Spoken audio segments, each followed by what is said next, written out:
Assalamualaikum warahmatullahi wabarakatuh. Yang terhormat Bapak Anwar Fatoni dan Bapak Prima Dwi Priyatno selaku dosen pengampu pada mata kuliah Ekonomi Industri Halal.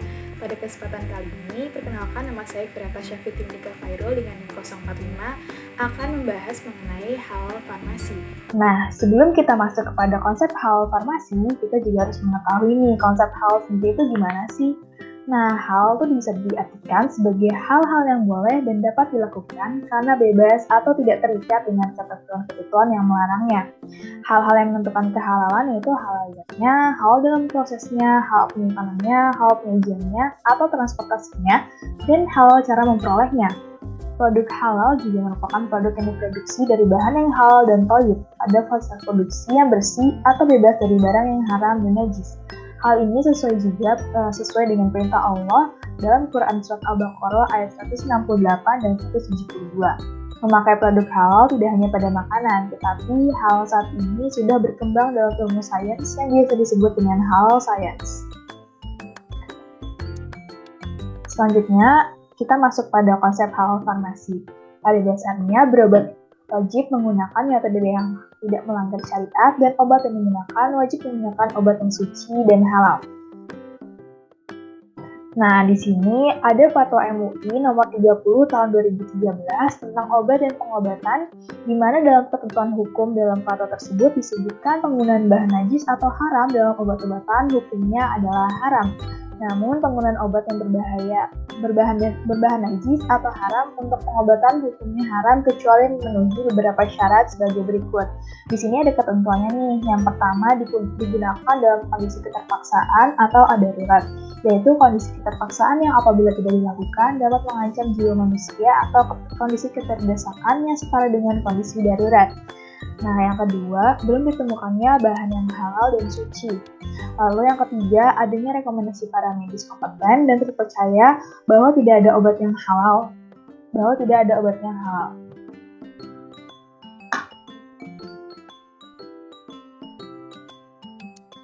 Oke, di sini langsung jadi kita masuk. Sebenarnya boleh nggak sih mengonsumsi obat yang berbahan dasar hewan? Nah, obat yang berbahan dasar hewan, apabila hewan tersebut haram, sudah pasti obat tersebut menjadi haram. Tetapi apabila obat yang berbahan dasar dari hewan yang halal, perlu diperhatikan cara penyembelihannya, di mana proses harus secara islami dan pemanfaatan darahnya. Selanjutnya, apakah obat sama dengan minuman? Obat cair sendiri ini berbeda dengan minuman, baik secara kegunaan ataupun hukumnya. Obat digunakan dalam kondisi sakit untuk pengobatan, sedangkan minuman hanya untuk konsumsi. Lalu, gimana sih hukumnya alkohol ada dalam obat? Nah, obat cair maupun cair yang mengandung alkohol atau etanol yang berasal dari hamar, hukumnya itu haram. Penggunaan alkohol atau etanol yang bukan berasal dari hamar, baik merupakan hasil sintesis kimiawi dari petrokimia ataupun hasil industri fermentasi non hamar untuk bahan obat cair ataupun non-cair, hukumnya boleh dengan beberapa syarat nih teman-teman. Di antaranya tidak membahayakan bagi kesehatan, tidak ada penyalahgunaan, aman dan sesuai dosis, serta tidak digunakan secara sengaja untuk membuat mabuk. Lalu, kalau misalnya kita ngomong farmasi itu nggak hanya tentang obat nih, ada juga produk kosmetik. Jadi boleh nggak sih sebenarnya kosmetik itu mengandung alkohol? Produk kosmetik yang mengandung hamar adalah haram tentunya, dan penggunaannya juga haram. Produk kosmetik dalam yang masuk ke dalam tubuh yang mengandung alkohol yang berasal dari hasil fermentasi tanaman yang bukan hamar dengan kadar di bawah 0,5% adalah halal apabila secara medis itu tidak membahayakan. Produk kosmetik luar yang mana tuh masuk ke dalam tubuh, terus dia mengandung alkohol yang berasal dari hasil fermentasi tanaman yang bukan termasuk hamar adalah halal apabila secara medis tentunya tidak membahayakan. Penggunaan alkohol atau etanol pada produk kosmetik luar tidak dibatasi kadarnya selama etanol yang digunakan bukan berasal dari hamar dan secara medis tidak membahayakan. Oke, selanjutnya kita akan masuk kepada titik kritis kosmetik dan obat-obatan halal. Yang pertama, memastikan kehalalan bahan aktif, bahan ekspien, dan bahan penolong yang digunakan. Di mana bahan yang yang digunakan ini diantaranya itu bisa menjadi kritis ialah pada bagian kapsul ya, gelatin, karena sebaiknya gelatinnya itu tentunya harus dari hewan yang halal. Terus ada magnesium saratat yaitu sumber lemak tentunya dari hewan yang halal, dan tablet salut yaitu sumber wax dan tun 80. Yang kedua, memastikan fasilitas produksi yang digunakan spesifik untuk produk halal saja. Jadi produk tersebut tidak memproduksi yang tidak halal gitu ya. Terus yang ketiga, memastikan tidak ada peluang tercampur dan terkontaminasi dengan bahan yang haram dari bahan tambahan maupun bahan penolong atau dari fasilitas yang digunakan. Yang keempat, memastikan kehalalan bahan pengemas yang digunakan.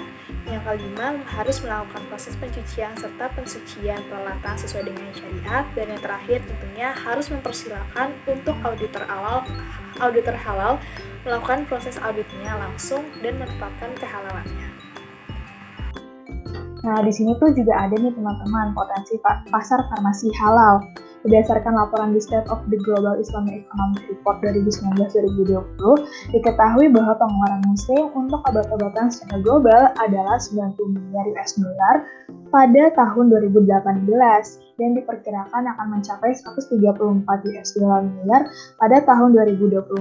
Sementara belanja untuk kosmetik halal secara global diperkirakan 64 miliar US dollar dan mencapai 90 miliar US dollar pada tahun 2023. Nah, di sini kita juga bisa melihat nih teman-teman kinerja industri farmasi di Indonesia. Di sini ada dari kuartal 1 tahun 2020 hingga kuartal 1 tahun 2022. Di sini terlihat sangat fluktuatif ya, di mana adanya lonjakan yang sangat tinggi di tahun 2020 karena pada saat itu masuknya virus pandemi COVID-19 hingga kebutuhan akan obat di kalangan masyarakat sangat meningkat. Nah, memasuki tahun 2021 hingga tahun 2022, kinerjanya mulai melambat karena virus COVID-19 sendiri sudah mulai melandai di Indonesia, seperti itu. Selanjutnya di sini ada juga data produk yang sudah teregistrasi halal. Di sini bisa dilihat berdasarkan data tahun 2020 bahwa industri farmasi, terutama kosmetik, di sini memegang peranan besar karena sudah tersertifikasi halal sebesar 417.294, disusul dengan makanan dan minuman, lalu disusul dengan obat tradisional sebanyak 26.584, lalu disusul dengan obat-obatan serta suplemen makanan. Maka bisa disimpulkan ya bahwa kosmetik itu merupakan hal yang sudah menjadi kebutuhan masyarakat saat ini, maka banyak industri kosmetik yang berlomba-lomba untuk mensertifikasi produknya sebagai kepercayaan konsumen juga nih. Selain itu, di sini juga ada peluang dan tantangan pasar farmasi dan kosmetik halal berdasarkan ekosistem. Di sini ada dari aspek permintaan pasar. Peluangnya itu yang pertama, pertumbuhan jumlah umat muslim Indonesia dan dunia itu sangat tinggi ya. Jadi permintaan pasarnya juga pasti tinggi. Terus yang kedua, target pasar di Indonesia itu juga sangat besar dengan pertumbuhan masyarakat kelas menengah itu 7-8% per tahun sehingga daya beli pun meningkat. Terus yang ketiga, meningkatnya tren konsumsi pada produk kecantikan. Tentunya di aspek permintaan dan pasar juga ada tantangannya. Yang pertama, produk multinasional yang mulai menggarap sektor kosmetik halal. Terus yang kedua, aspek ke pasar internasional yang masih kecil, kurangnya riset mengenai pergerakan pasar, segmentasi dan cara pasar. Terus yang keempat, kosmetik palsu yang berdiri di pasaran juga masih menjadi tantangan, serta tingginya ketergantungan industri terhadap bahan baku impor. Terus pada aspek teknologi, kita juga punya peluang nih, di mana perkembangan teknologi sekarang itu sangat pesat ya. Dan yang kedua, berkembangannya e-commerce dan media, di mana sekarang semua orang itu udah belanjanya di e-commerce. Tapi kita juga punya tantangannya yang mana pemanfaatan teknologi informasi untuk mungkin sebagian kota-kota di Indonesia itu masih rendah. Terus untuk aspek regulasi sendiri, Yang pertama, dukungan pemerintah nih terhadap industri halal secara umum melalui UU Nomor 33 Tahun 2014. Terus yang kedua, terhadap strategi dan kebijakan pemerintah terkait dengan farmasi dan kosmetik halal yang diusung kementerian dan lembaga terkait. Lalu untuk tantangannya sendiri, kebijakan antar kementerian dan lembaga pemerintah masih belum selaras.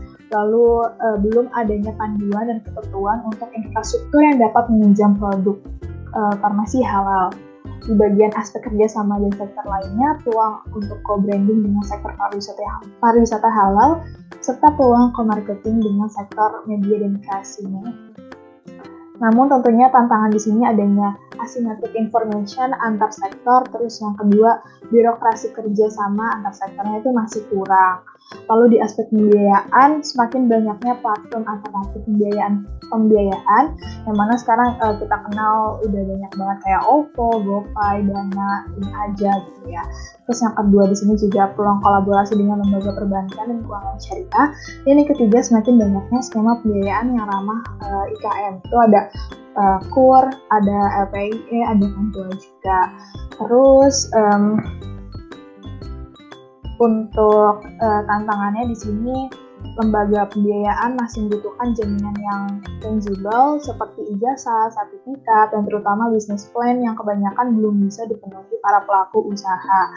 Nah, yang terakhir untuk aspek research and development di sini peluangnya kerjasama riset dengan badan penelitian itu penelitian dan perusahaan, universitas dan perusahaan, dan untuk tantangannya sendiri itu kurangnya riset serta tindak lanjut mengenai uji bahan kosmetik dan farmasi halal, dan yang terakhir ketersediaan database industri farmasi dan kosmetik halal yang sekarang itu masih terbatas.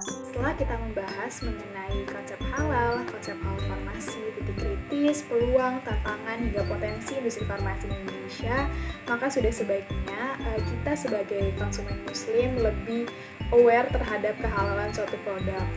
Selanjutnya, bagi industri farmasi maupun farmasis untuk mengimplementasikan UU Nomor 33 Tahun 2014 tentang sertifikasi halal, maka industri farmasi sebaiknya memiliki keahlian dalam penyiapan, pendistribusian, dan penyimpanan, serta dalam pemastian efektivitas, keamanan penggunaan obat, bertanggung jawab baik secara hukum maupun moral untuk memastikan obat yang beredar dan dipergunakan masyarakat muslim adalah halal dan suci. Untuk itu, kedepannya diperlukan pedoman produksi obat halal yang kompatibel dengan cara pembuatan obat yang baik, karena pedoman produksi obat halal secara khusus belum ada, masih menggunakan sistem jaminan halal khas 2300 MUI. Pedoman tersebut harus terkait dan dapat mengadopsi sebagian atau seluruhnya pedoman obat halal internasional yang sudah berlaku. Mungkin itu saja yang bisa saya sampaikan, kurang lebihnya mohon maaf, semoga bermanfaat. Terima kasih. Wassalamualaikum warahmatullahi wabarakatuh.